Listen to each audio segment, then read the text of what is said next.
Telugu cinema ఇండస్ట్రీలో సంచలన దర్శకుడిగా మంచి గుర్తింపు సంపాదించుకున్న డైరెక్టర్ తేజ. చిత్రం సినిమాతో తెలుగు సినిమా ఇండస్ట్రీకి దర్శకుడిగా పరిచయమై అప్పటి నుంచి వెనుతిరిగి చూసుకోలేదు. ప్రేమ కథా సినిమాలకి కొత్త అర్థాన్ని చెప్పిన ఈ దర్శకుడి బాటలో చాలా మంది దర్శకులు కూడా సినిమాలు చేసి మంచి విజయం సాధించారు.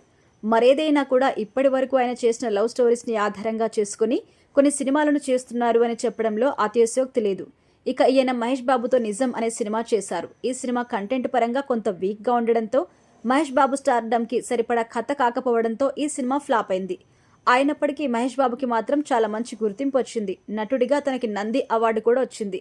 మరేదైనా కూడా తేజ చేసిన ఈ సినిమా మహేష్ బాబుని నెక్స్ట్ లెవెల్ కి తీసుకెళ్లింది.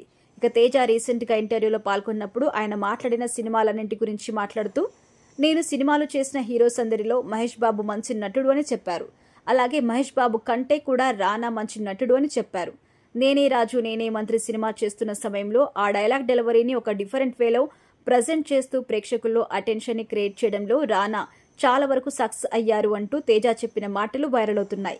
ఒక రకంగా మహేష్ బాబు కంటే కూడా రానా గొప్ప నటుడు అని చెప్పడం మహేష్ బాబు ఫ్యాన్స్ కి కొంతవరకైతే ఇబ్బంది పెడుతోంది. ఇక బాహుబలి సినిమాలో రానా నటన చూసిన ప్రతి ఒక్కరు కూడా అతను చాలా మంచి నటుడు అంటూ ఆయన మీద పొగడ్తల వర్షం కురిపించారు. తేజ చెప్పినట్టుగా నేనే రాజు నేనే మంత్రి సినిమాలో రానా క్యారెక్టర్లో వేరియేషన్స్ చాలా ఉంటాయి. వాటిని చాలా సెలెక్టెడ్గా చేసుకుంటూ ముందుకు సాగిన రానా ఫ్యూచర్లో మరిన్ని గొప్ప క్యారెక్టర్లు చేయడానికి సిద్ధమవుతున్నట్టుగా తెలుస్తోంది.